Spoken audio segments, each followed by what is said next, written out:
Ô, Renato Freitas, alegria na sua presença, Renato. Que bom que você está aqui. Salve, salve, Mauro. Bom dia para nós. Estamos juntos. É sempre um prazer enorme estar aqui trocando ideia com você e com esse pessoal aí que nos assiste aí, que é sempre um pessoal da hora. Nosso vereador, Renato Freitas, liderança, né, da luta antirracista, da luta pela democracia do Brasil, companheiro nesta luta da vereadora Carol D'Artora, uma presença Olá, fundamental. Oi, Carol, como está você? Tudo bem? bom dia, Mauro, bom dia, Renato, bom dia às pessoas que nos assistem.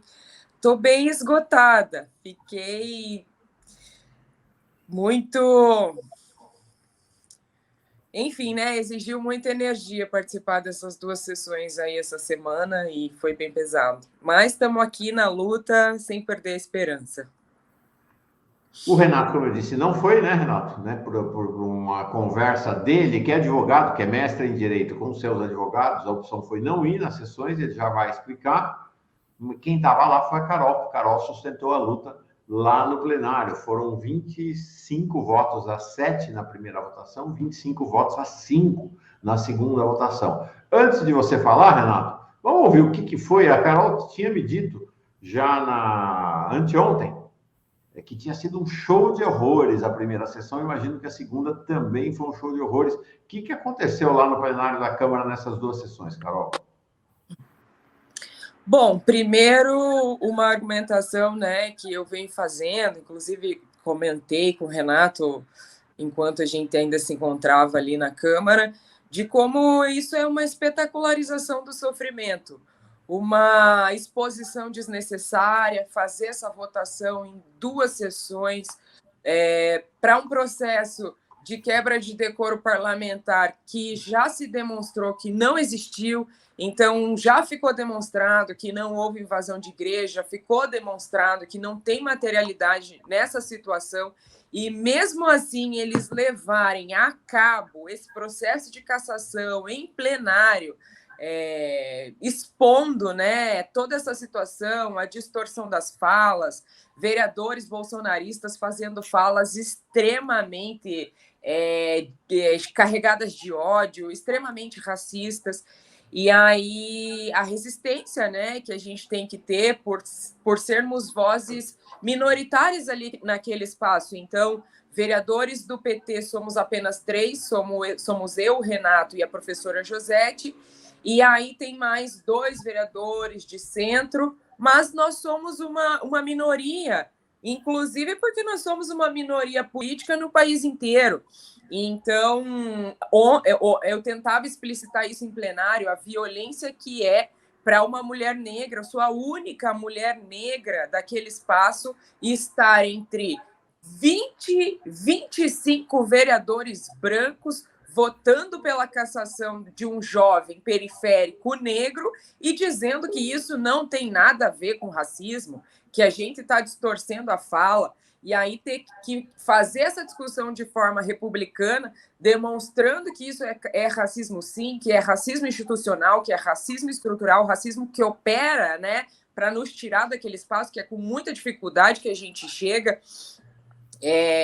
E toda essa violência do espaço em si, toda essa violência da situação em si, né? É um sentimento de injustiça muito grande você ter que fazer uma defesa sem crime, você ter que fazer uma defesa de algo que não existiu, né? Fazer uma defesa contra tudo e contra todos, com esse sentimento de profunda injustiça. Então, primeiro eu tentei demonstrar essa violência, essa espetacularização do nosso sofrimento, mas também do sofrimento e do golpe na esperança das pessoas que depositaram e que acreditaram, né, nesse mandato. Então, falava isso também, foram mais de 5 mil votos no mandato do Renato e das pessoas que trabalham com ele, dessa equipe, desse projeto, e foi um voto que não foi um voto como a gente tem ali, né? Pessoas que entraram na Câmara porque são de famílias tradicionais, porque são de famílias ricas,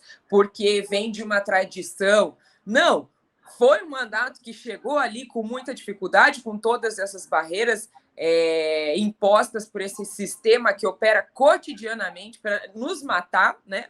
A verdade é que a cada 23 minutos um jovem negro morre no Brasil.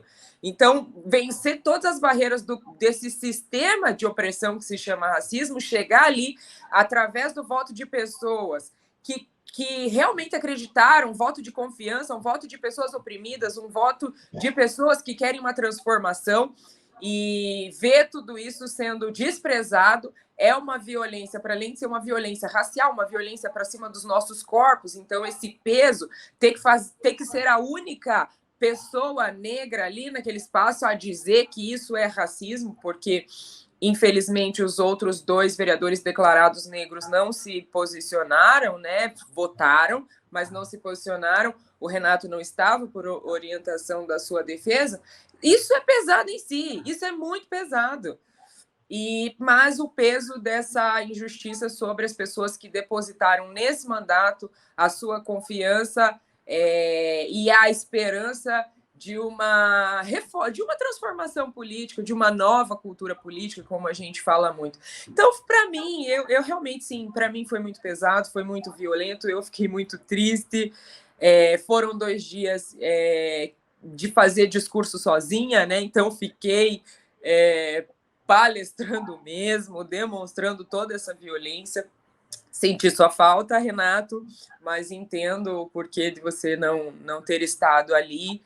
E só queria deixar também mais uma coisa, que é o quanto a gente tem que demonstrar que dos vereadores declarados negros da Câmara, então somos 4 vereadores declarados negros, né? Eu, Renato, o vereador Erivelto e o mestre Pop, que entrou no lugar do Éder Borges, que foi cassado, e com razão, que é o vereador bolsonarista que começou toda essa história, né? Então, dos 4 vereadores declarados negros, dos 4 vereadores declarados negros, o Renato não estava, mas os 3 votaram contra a cassação. E mais os aliados, né, na luta antirracista, mais 2 vereadores brancos, professora Josete e vereadora Maria Letícia, vereador Dalton Borba. O resto dos vereadores, todos brancos, votaram pela cassação. Então, tem um componente racial aí que se explicita e que, né, ficou nítido, ficou explícito. Informação importante essa, né? Toda a bancada negra da Câmara, não de esquerda... De diferentes partidos. Ok, votaram contra a cassação. Contra. Renato, mais cedo teve aqui o Frei Leonardo Boff. Ele disse que, acabando o programa aqui, ia gravar um programa na rádio RAI de Roma, que o Papa ouve todo dia, que ia falar sobre você, que ia falar sobre o seu caso. Disse que sexta-feira está indo aí para Curitiba, né? O Leonardo Boff é do Paraná, que faz questão de encontrar você, que faz questão de abraçá-lo. E acho que o que estamos vendo aqui é uma onda de solidariedade, abraço, afeto e desejo da recuperação do seu mandato o mais breve possível. Primeiro, eu queria saber como é que você está, Renato. Salve, Mauro. Salve, Carol. Eu estou bem, Mauro. Eu estou bem. Eu acho que a gente não tem o que temer, nem o que se lamentar. Nós escolhemos, eu particularmente escolhi um caminho estreito contra a correnteza, contra os ventos do comodismo que conservam as estruturas de dominação. Eu preferi entrar nesses conflitos desde o momento que eu me posicionei em relação ao projeto do prefeito que previa a punição daqueles que doassem comida para a população em situação de rua. Lembra aquele projeto que ele proibia sob pena de multa de R$550? Os projetos em que o prefeito doou dinheiro para os empresários do transporte público. Tantos projetos, tantos interesses divergentes que eu não me calei, me coloquei, entrei nos debates, nos conflitos, e é claro que isso incomodou todos aqueles que estavam acomodados nas estruturas de poder dos diferentes setores, setor da segurança pública, os falsos religiosos, né, os hipócritas que venderam ivermectina como solução para o coronavírus, antes de ter vacina, então se colocaram em risco em ônibus lotado para ir trabalhar, os seus fiéis, né, as suas ovelhas, sacrificaram suas ovelhas em nome do dinheiro e do poder. Esse tipo de gente a gente denunciou, a gente entrou em conflito e incomodamos, né? Então a gente sabia que o resultado eventualmente poderia ser esse, né? O de cassação do nosso mandato, mas a gente estava disposto a tudo para que a gente realmente representasse o nosso povo, representasse uma nova forma de fazer política, e estar disposto a tudo é também estar disposto a perder o mandato. Eu acho que não se apegar a esses postos de poder é o primeiro passo para que a gente realmente tenha liberdade. E ter liberdade, já dizia o Malcolm X, né? Se você não está disposto, inclusive, a morrer por ela, você tem que tirar a palavra liberdade do seu dicionário, né? Então, eu acredito muito na palavra liberdade. Renato, por que você não foi às 2 sessões? Qual foi a estratégia dos seus advogados? E, mais do que porque você não foi, qual é a estratégia agora? Né? A gente vinha conversando, você já tinha dito, né? O cenário na Câmara é terrível, nós vamos ter que brigar na Justiça. Como é que é o cenário na Justiça a partir de agora? Olha, Mauro, eu não fui, porque, primeiro, eu não fui intimado com 24 horas de antecedência. O prazo mínimo do regimento, dos códigos de processo, qualquer prazo, na verdade, é de ao menos 24 horas. No caso em específico, sessão extraordinária, como determinou a juíza que derrubou a liminar, sessão extraordinária, está no regimento, é 48 horas. Mas eles não respeitaram nem 24 horas.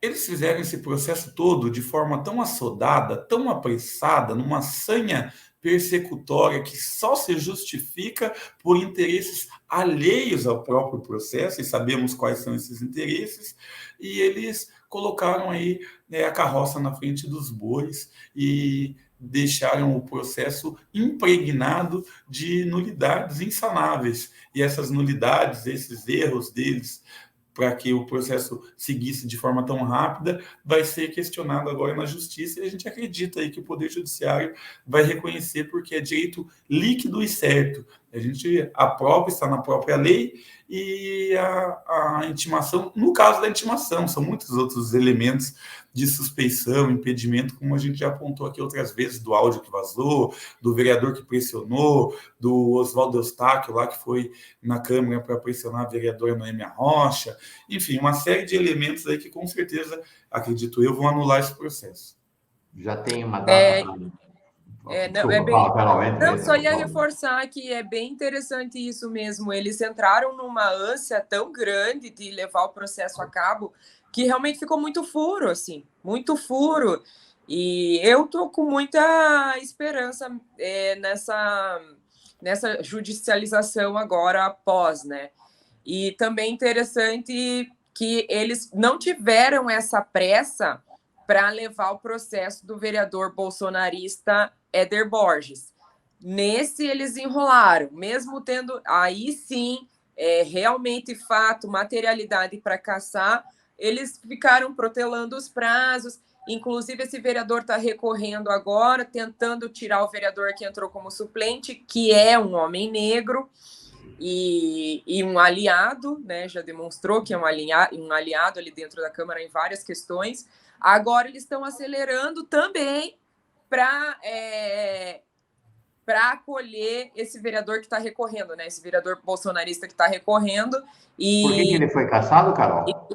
Ele foi cassado por fake news mesmo, por disseminar discurso de ódio. Ele foi processado pelo Sindicato dos Trabalhadores da Educação, aqui, a PP Sindicato, que eu faço parte, inclusive, por dizer que o sindicato estava propagando, estava hasteando, ele criou uma fake news dizendo que o sindicato estava hasteando bandeira comunista nas escolas, e aí foi processado em segunda instância, portanto, cassado, né? E olha que coincidência triste. Esse que foi cassado por ser mais um operário da fábrica industrial, né, da indústria das fake news bolsonarista, Éder Borges, foi também quem, por primeiro, inventou a primeira fake news sobre a tal invasão à igreja, interrupção de missa, velhinhas passando mal e a gente que, em tese, segundo ele, teria agredido pessoas. Ele editou, inventou, pautou a mídia oficial e os blogs da extrema-direita em Curitiba e pediu, foi um dos primeiros que apresentou o pedido de cassação do meu mandato, e dias depois foi ele próprio cassado por conta, inclusive, dessas fake news, que era o método, o modus operandi dele. Renato, quando é que vocês entram na justiça? Já está definida ou vocês ainda estão resolvendo? Já está protocolado, já, né, Mauro? Ontem foi vocês já protocolaram? Ontem foi protocolado um mandado de segurança apontando todas essas nulidades, são várias, né? E agora nós estamos esperando uma decisão judicial. Me explica, você que é advogado, vocês entraram com mandado de segurança, cabe um pedido de liminar para que você volte ao mandato imediatamente? Olha, o mandado de segurança, ele é um remédio, né, jurídico, digamos assim, né? Ele é um instrumento jurídico para quando a pessoa que tem um direito líquido e certo possa levar essa reivindicação desse direito para o judiciário sem precisar constituir provas. Esse é o elemento importante do mandado de segurança, porque as provas já estão pré-constituídas. Então, vou mostrar lá, por exemplo, o horário que foi citado e a lei e o regimento que diz com quanto tempo que tem que ser citado. Vão levar lá o áudio do vereador Márcio Barros e dizer, olha, ele operou na comissão de ética por um determinado tempo, e isso determinou, né? Ele conseguiu influenciar a comissão de determinado modo. Isso já está pré-constituída essa prova. Então, uma ameaça, né? A partir daí, não é uma liminar daí. Liminar foi o outro instrumento jurídico que a gente utilizou. Agora, a partir daqui, é um pedido no mandado de segurança de nulidade do ato administrativo que ocorreu nesses últimos 2 dias dessa sessão. Então, em tese, se o juiz ou a juíza acatar o nosso pedido, eles vão dissolver, eles vão anular esse ato e, portanto, a Câmara dos Vereadores terá que me intimar novamente. E você retoma seu mandato de vereador. Retomo o meu mandato de vereador e daí volta ao processo de cassação. Perfeito. Isso entra na primeira instância em Curitiba, é isso? Isso. Entrou. Tá. Isso então, mesmo. É um juiz de piso, como se diz, um juiz de primeira instância que julga. Isso, e a gente tem uma caminhada longa até o STF ainda que a gente vai subindo. Sim, perfeito. Renato, foi uma cassação racista? A cassação foi um ato de racismo?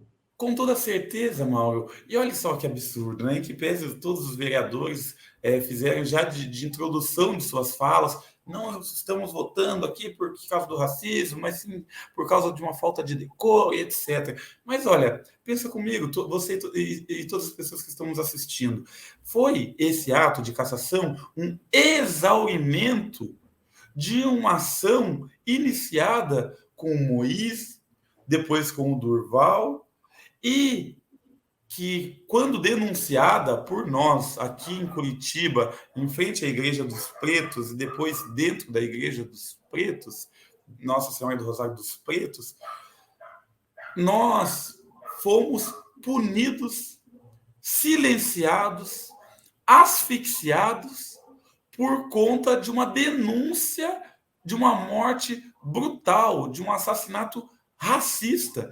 Então, nós não podemos denunciar, ou melhor, a nossa denúncia, a substância, o conteúdo da nossa manifestação ser colocado embaixo do tapete, ser escondido, ser secundarizado em detrimento da forma com que nós denunciamos. Isso é racismo. A primeira acusação e o primeiro processo de cassação que eu tive na Câmara dos Vereadores, já no primeiro semestre do meu mandato, se fundamentava, além da questão da ivermectina com os pastores picaretas lá, também se fundamentava o pedido de cassação do meu mandato por conta de uma pichação que eu havia feito. E essa pichação, Mauro, foi uma manifestação que nós organizamos dias depois, 1 ou 2 dias depois, da morte brutal do Beto Freitas, lá no Carrefour do Rio de Janeiro.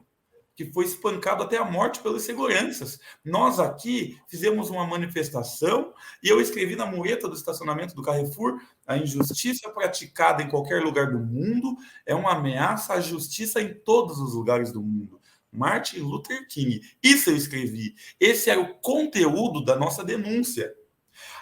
Todas as mídias, impressas e televisivas, veicularam no dia seguinte: vereador pichador. Ninguém quis saber do conteúdo da nossa denúncia e da nossa manifestação.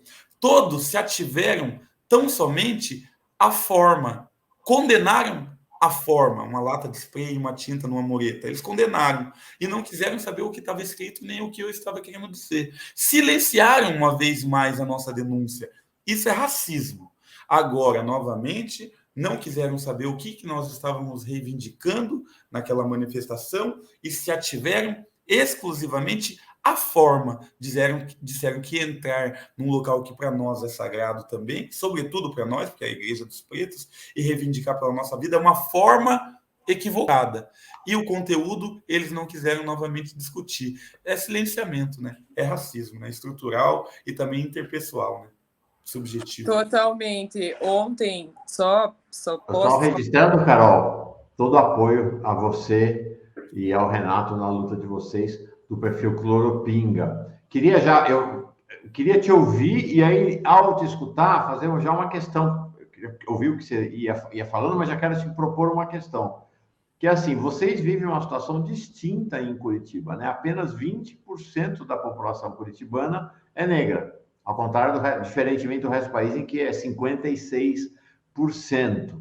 Né? Como é que é lutar na única capital brasileira em que negros e negras são minoria? Nesse sentido, aproxima-se da situação que negros e negras vivem nos Estados Unidos, lá eles são 12%. Mas antes, fala o que você tinha pego a palavra, por favor. Complementa o que você perguntou, assim. Então, Curitiba realmente, né? Somos minoria, pretos e pardos aqui são 20% da população, mas é importante dizer que esse 20% não é uma minoria que, assim, não é uma minoria espontânea, é uma minoria em decorrência do racismo estrutural, porque a população negra de Curitiba chegou a ser de 40%. Mas o peso do racismo é tão grande, Curitiba tem essa especificidade, é importante dizer isso, o contexto racial de Curitiba é diferente, porque a cidade se coloca mesmo e se promove como uma cidade branca. A gente tem um prefeito higienista, a gente tem um prefeito que vai para as suas redes sociais dizer: ai, nossa, Curitiba hoje amanheceu maravilhosa, com os nossos jardins, parecendo os jardins de Versalhes na França, porque Curitiba não perde nada para os países da Europa e não sei o quê. É esse louvor o tempo inteiro, essa referência a uma identidade branca, europeia, que não é sem intenção, isso é intencional, é promover essa ideia, consolidar cada vez mais, e o Brasil já olha Curitiba dessa forma, como uma cidade branca. Então, Curitiba tem essa especificidade e essa população caiu tanto, porque fazer a vida em Curitiba para a população negra, construir a sua vida em Curitiba é muito difícil. E eu faço essa denúncia há muito tempo, porque eu sou uma mulher preta curitibana, minha família é curitibana. Então, são muitas barreiras, desde você procurar um emprego aqui, é muito difícil. Você é barrado na porta do emprego, as pessoas não te contratam porque você é preto, você é perseguido pela polícia, é comum, é corriqueiro a polícia abordar a juventude negra, independente do que esteja fazendo, como esteja trajado, como esteja se portando. Nas praças, humilhar, fazer tirar tênis, fazer tirar mochila. Esse é o cotidiano de Curitiba e por isso esse contexto, né? Por isso essa população que caiu de 40 para 20. E a outra coisa o que eu ia falar, complementando um pouco o que o Renato trazia sobre essa cumplicidade da branquitude, né? O pacto da branquitude, é o pacto de reprodução dessa desigualdade racial, é invisibilizar, é fechar os olhos pela motivação, para a motivação dos atos. Então, essa situação de o acusarem, né, o vereador pichador, mesmo o fato sendo que fomos protestar, também estive nesse protesto, fomos protestar contra o racismo, tanto nesse como no da igreja. E isso não importar, eu tentei demonstrar isso ontem também para esses vereadores, essa cumplicidade da branquitude de invisibilizar totalmente uma violência, a denúncia de uma violência absurda, né? Que são essas mortes negras, que é essa violência racista que acontece o tempo todo, para a qual eles fecham os olhos. Ai, né? O que tem, né? É só mais um negro que morreu, afinal de contas. Fecha os olhos para isso, mas vamos nos apegar aqui completamente no fato que esse vereador negro que estava protestando contra o racismo pichou. Ah, não, pichou. Daí isso daí é intolerável. Ah, entrou na igreja. Não, e aí isso é intolerável. Agora, o Moise ter sido brutalmente assassinado em decorrência da cor da sua pele, de uma forma absurda. Ah, não, isso aí aconteceu, né? Ai, você estava lá protestando contra isso? A sua dor não importa, né? Então, é essa cumplicidade, é esse pacto da branquitude que promove essa naturalização dessa barbárie que é imposta para a população negra brasileira, e em Curitiba isso é muito mais pesado. E aí, Mauro, eu acho que eu vou ter que sair, mas para finalizar, eu só queria também falar que nós estamos num contexto de golpe. O golpe não acabou. Então, um componente racial de toda essa situação é enorme, tá dado, tá explícito, é só olhar na nossa cara, que vai ver que tem um componente racial aqui, na cara do Renato, enfim. Mas nós estamos num contexto de violência política. Desde o golpe à presidenta Dilma, um golpe à nossa democracia, uma coisa que a gente esquece de falar, a gente está num contexto de que figuras políticas de esquerda, mulheres, negros e negras, LGBTs, têm sofrido perseguição. A gente está num contexto de morte, inclusive. Olha o que aconteceu com o Bruno e com o Dom. Isso é o aprofundamento do golpe. A gente sofreu o golpe em 2016, o bolsonarismo aprofundou esse golpe, porque o bolsonarismo vem com esses componentes de fascismo, de neofascismo, e isso fragiliza toda a nossa democracia, e eles têm promovido uma caça às bruxas, uma inquisição. Não é à toa que a gente tem vários parlamentares do PT, do PSOL, mulheres, negros, LGBTs sendo ameaçados de cassação, né? O Renato aqui em Curitiba, a Marlina em Santa Catarina, a Duda em São Paulo, a Érica Hilton em São Paulo e tantos outros. Dá para fazer uma lista gigantesca. Leonel Hadi no Rio Grande do Sul, todos sendo ameaçados. Aqui no Paraná, Thaís Bierbach, de União da Vitória, professora Lília em Cascavel, todos sofrendo esse contexto de perseguição, de que essas pessoas que estão nas estruturas de poder se apegam em qualquer coisinha para dizer que nós não somos legítimos para tocar os nossos mandatos. Então, isso demonstra esse momento de fragilização da democracia. Nós não estamos numa democracia, de exacerbação da violência contra as pessoas que têm um outro projeto de sociedade, inclusive com morte, né? Morte no campo, morte de indigenista, e essa ameaça constante sobre esses mandatos que a gente tem e que a gente chegou aqui da forma mais legítima possível. Eu acho que isso tem que ficar muito explícito. Esse ano é estratégico para nós. Bolsonaro não dá mais, está insustentável. A gente precisa retomar nossa democracia e essa retomada tem que ser feita com a nossa presença. Então, quero saudar muito a resistência do Renato, dizer que conte comigo, você tem a minha solidariedade, você sabe disso, a gente tem conversado mais ultimamente do que antes. Estou aqui na luta e contem comigo e também conto com a solidariedade e a mentalidade de todas as pessoas que têm um projeto de sociedade, um projeto de desenvolvimento do Brasil que contempla a vida das pessoas. Porque, acima de tudo, o ataque à democracia é um ataque às pessoas. É um ataque ao direito das pessoas e, portanto, às pessoas. Porque são algumas pessoas nesse projeto neoliberal que eles acreditam que não tem direito a nada. Então, é a população preta, pobre, que não tem direito a comer, por isso voltamos ao mapa da fome, é a população preta, pobre, que não tem direito à educação. Por isso, a nossa educação está sendo absolutamente precarizada. Eu fiquei barbarizada de ver o que aconteceu no MEC, eles cobrando um gabinete paralelo, cobrando propina para fazer distribuição de recurso público para educação pública. A gente chegou no fundo do poço. Aonde? Estamos no fundo do poço. Acabou. Nós não estamos vivendo uma democracia. Isso tem que ficar nítido. É um aviltamento completo a tudo e a todos, mas, acima de tudo, a vida das pessoas e as vidas mais precarizadas, né? As vidas negras, as vidas pobres, mulheres, LGBTs que estão no interior do país aí, e enfim. Então, queria só deixar esse recado, sabe? Eu tô bem nervosa e estressada, mas vamos lá. Que a sua voz ecoe e chegue à Câmara das Deputadas e Deputados, Carol Bartola. Obrigado. É isso aí. Obrigada, Mauro, pelo espaço. Força, Renato. Tamo junto. Valeu, Carol. Vejo as pessoas que nos Valeu. acompanharam. Obrigado. Daqui a pouco estamos lá de novo. Sim, com certeza. Tchau, tchau. Tchau.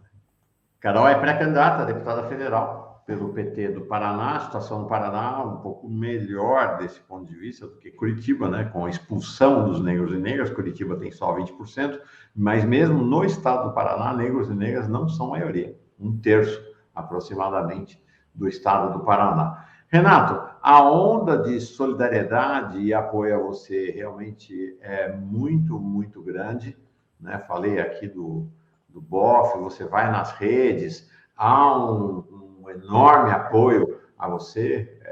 Isso aí não é justiça, é de racismo que se trata, o que está acontecendo. E o Carlos Augusto de Bonis Cruz diz: santificam armas em igrejas, enquanto criminalizam as lutas pela vida. Apoio total a Renato Freitas. Ora, essa é uma questão.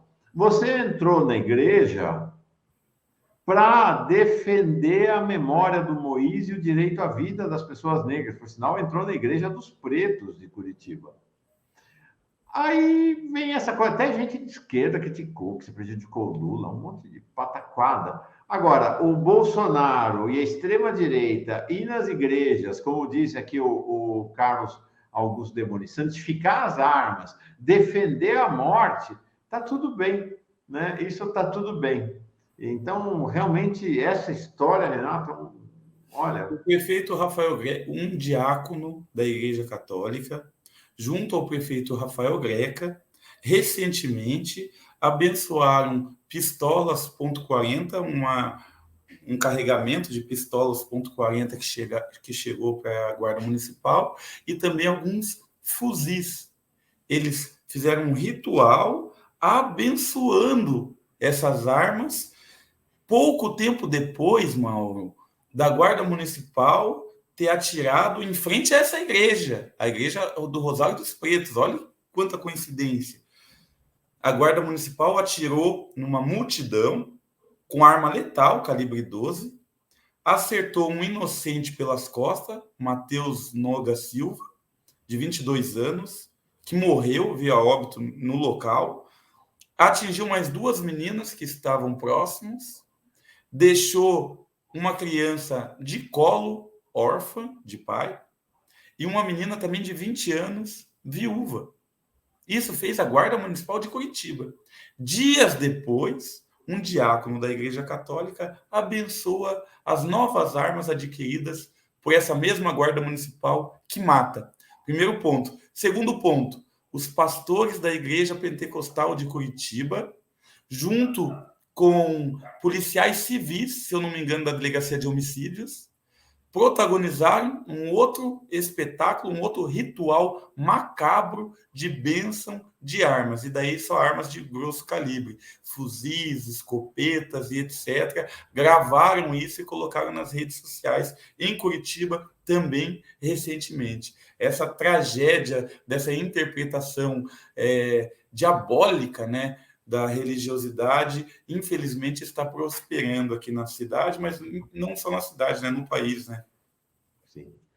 Renato, para encerrar, eu sei que a tua agenda aí, obrigado demais por ter aberto espaço na tua agenda para vir aqui conversar com a gente, né? Hoje vai ser um dia de intensa, está sendo dias de intensa articulação e mobilização. queria te... Bom, queria dizer o seguinte, você viu aqui pelo chat, pelas mensagens, o BOF mais cedo, a onda de solidariedade e apoio a você é muito grande. O que as pessoas podem fazer em apoio ao seu mandato? Olha, a gente tem duas saídas possíveis agora, né? A primeira delas, eu acho que as pessoas não podem fazer tanto, que é o judiciário. Mas essa é a primeira estratégia, né? A única, de fato, mais sólida que nós temos. A segunda possibilidade é justamente isso, a formação de opinião, o constrangimento da Câmara dos Vereadores. Eu acho que o Brasil, de forma geral, já está fazendo isso, está constrangendo e demonstrando para a Câmara dos Vereadores de Curitiba que eles não vivem na República. Não é uma ilha, não é algo apartado do que é o Brasil. Curitiba é parte do Brasil. Tem que respeitar as mesmas leis, a mesma ética e ter um compromisso mínimo com a democracia. Já aprenderam aqui o Lula, já demonstraram que não tem esse compromisso. Mas agora é o momento da gente construir uma força, um movimento que dê conta disso. Então, é divulgando ali as denúncias que nós fazemos nas nossas redes sociais, usando a hashtag, meu canal do Instagram é arroba, né? Renato Freitas Vereador. A hashtag que a gente tem usado é Renato Fica, hashtag Renato Fica. E eu acho que é isso, né? As pessoas levar para longe essa denúncia. É isso aí, tá aqui a hashtag Renato Fica, fica mesmo. Fica no nosso coração, fica na Câmara de Vereadoras e Vereadores, fica na Assembleia Legislativa, na Câmara das Deputadas e Deputados, no Senado, na Presidência da República, quem sabe. Eu tenho enorme orgulho de desfrutar da convivência com você, Renato. Nós fizemos amigos aí, né, ao longo de 2021 e agora 2022. Estamos juntos sempre, viu? Ô, mano, satisfação. Uma das coisas, assim, eu digo, né? Pô, Renato, perdeu, mano, caralho, aconteceu. Os parceiros meus falam aqui, dentro da quebrada aqui. Falou, mano, não tem nem como nós perder, mano. Porque nós já ganhou. Nós já ganhou. Onde nós chegou? Ó as pessoas que a gente mobilizou. Ó as pontes que a gente construiu. Ó a página na história de Curitiba que nós escrevemos. Eles já não conseguem mais nos apagar da história. Nós já ganhamos. E quando eu tenho amigos assim igual você, tá ligado, Mauro? De verdade mesmo. Eu percebo isso. Eu falo, mano, maior riqueza. Riqueza da vida, nela que eu acredito. 18 quilates de sorriso. Esse sorriso sincero, generoso, cúmplice, companheiro que a gente tem assim, ó, e que a gente vai construindo na nossa caminhada, essa é a maior riqueza, né? Com toda certeza. Tamo juntos. Tá bom. Vai na fé, irmão. Tamo junto. Obrigado. É nóis. Valeu, Mauro. Valeu.